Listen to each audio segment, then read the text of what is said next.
नमस्कार दोस्तों, इस वक्त आप देख रहे हैं यूट्यूब चैनल आरजे वेदर और मैं हूं आपका अपना एसके तिवारी। दोस्तों, वर्ष 2025 की विदाई और नए साल 2026 का आगाज उत्तर भारत में भारी मौसमी बदलाव के साथ होने जा रहा है। मौसम विभाग के मुताबिक नए साल की शुरुआत बर्फबारी, हाड़ कंपाने वाली ठंड के साथ शीतलहर और घनघोर कोहरे एवं बारिश से होने की संभावना है। चलिए शुरू करते हैं, परंतु उससे पहले आप हमारे यूट्यूब चैनल आरजे वेदर को सब्सक्राइब जरूर कर लीजिए ताकि मौसम की प्रत्येक जानकारी आपको तुरंत सटीकता से मिल सके। स्काई मैट वेदर के अनुसार पहाड़ों पर एक शक्तिशाली पश्चिमी विक्षोभ सक्रिय हो गया है, जबकि एक अन्य विक्षोभ 30 दिसंबर तक हिमालयी क्षेत्र में दस्तक देगा। इसके प्रभाव से जम्मू कश्मीर के गुलमर्ग, सोनमर्ग और हिमाचल प्रदेश के रोहतांग दर्रा के पास सहित कुल्लू मनाली की ऊंची पहाड़ियों पर 30 दिसंबर से 2 जनवरी के बीच भारी बर्फबारी होने की प्रबल संभावना मौसम विभाग ने जता दी है। उत्तराखंड के केदारनाथ और बद्रीनाथ धाम की ऊंची चोटियों पर भी इस दौरान बर्फ की सफेद चादर बिछने का अनुमान है। उत्तर भारत के मैदानी इलाकों, विशेषकर गंगा के मैदानी क्षेत्र, उत्तर प्रदेश और बिहार में घना कोहरा छाया हुआ है। हवाओं की रफ्तार कम होने के कारण कोहरे की चादर और अधिक गहरी हो गई है, जिससे कोल्ड डे जैसे हालात बन रहे हैं।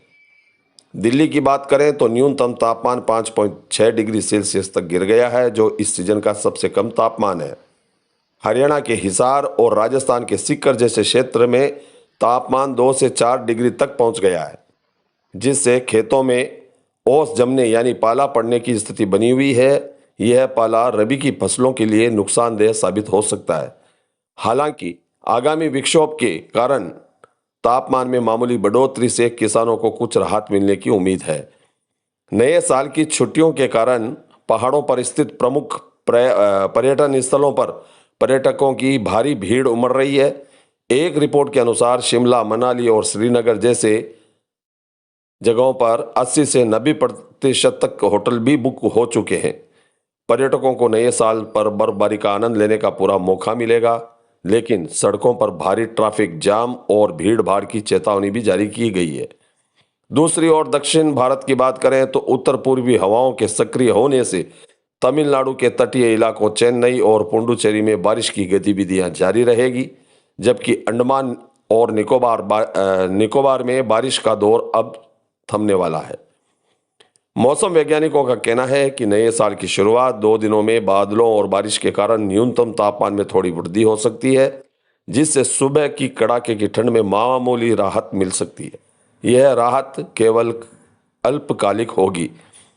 जैसे ही पश्चिमी विक्षोभ आगे बढ़ेगा, 3 जनवरी से बर्फीली हवाएं एक बार फिर मैदानी इलाकों का रुख करेगी और सनसनी फैलाएगी। इससे उत्तर और मध्य भारत में तापमान में तेजी से गिरावट आएगी। कड़कड़ाती शीतलहर का दूसरा दौर शुरू हो जाएगा।